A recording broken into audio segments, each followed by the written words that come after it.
Hello mga mare! Welcome to my mini vlog!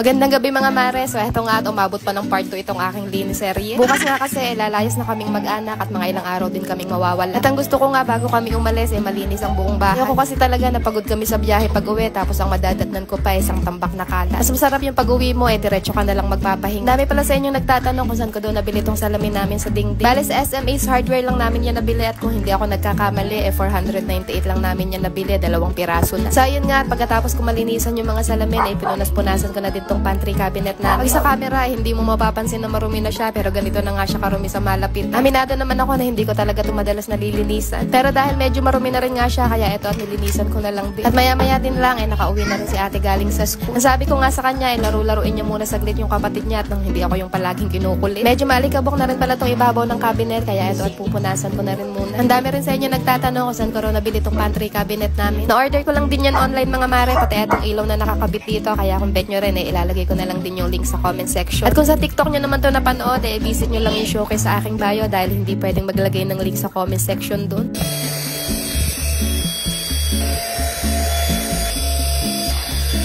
Pati pala yung mini vacuum na ginamit ko kanina, order lang din online, kaya kung bet nyo rin, ilalagay ko na lang din yung link sa comment section. So ayun nga mga mare, bago ko ito pinunasan ng basahan, binacuum ko lang din muna yung mga alikabok para hindi na magliparan. Sobrang useful talaga sa akin ng mini vacuum na yon at araw-araw ko talaga siyang nagagamit. At alam nyo ba mga mare, yung hanging cabinet namin na yan, DIY lang namin ng kapatid ko. Siya lang yung gumawa at nagkabit niyan, tapos ako naman yung nagdikit ng wallpaper. Matagal-tagal na rin yung wallpaper na dinikit ko dyan, kaya medyo nasisira na nga. Kaya yung hanging cabinet nga na yan, yung magiging next project ko sa mga susunod na vlog. Yan nga sa wakas, natapos na rin ako magligpit dito sa side na to. Medyo madami-dami na din ako natapos ng mga ligpitin at konting-konti na nga lang matatapos na rin ako. Eto palang vacuum na ginagamit ko sa sahig, double purpose. Habang nagva-vacuum nga kasi siya, nagmamap na rin siya ng sahig, kaya sobrang napapadali na talaga nito yung gawain ko. At eto nga mga mare, sa wakas, natapos na rin maglinis si Inday.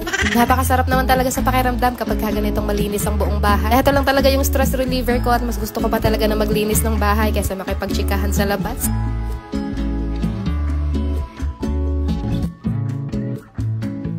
After ko nga magligpit dun sa labas, eto at magpapalit na rin ako ng bedsheet. Medyo nanghangati na nga kasi ako dito sa higaan namin, kaya pati yung cover ng foam, nilabhan ko na rin. Nilabhan ko yan kaninang umaga dahil sa sobrang init nga ng panahon, kaya yan at natuyo din kagad. Eto at meron pala ako ditong 2 bagong no gusot no lukot bedsheet from J&E Bedsheet. Dalawa tong pinadala nila at parang mas bet ng mood ko ngayon etong kulay na to, kaya eto na muna yung ginamit ko. Ganda ng design ng isang to at ang lamig lang ng kulay niya sa mat. Maganda rin yung tela niya at kahit magpagulong-gulong kayo dyan, literal na wala talaga siyang kagusot-gusot. Ang dami pa nilang ibang magagandang design at kulay, kung bet nyo rin, ilalagay ko na lang din yung link sa comment section. At after a very long day nga mga mare, eto at lambingan time naman kami nitong batang mali. Tatawa na nga lang ako sa kanya dyan dahil habang naghaharutan nga kami, bigla-bigla na lang nangalkal ng dede.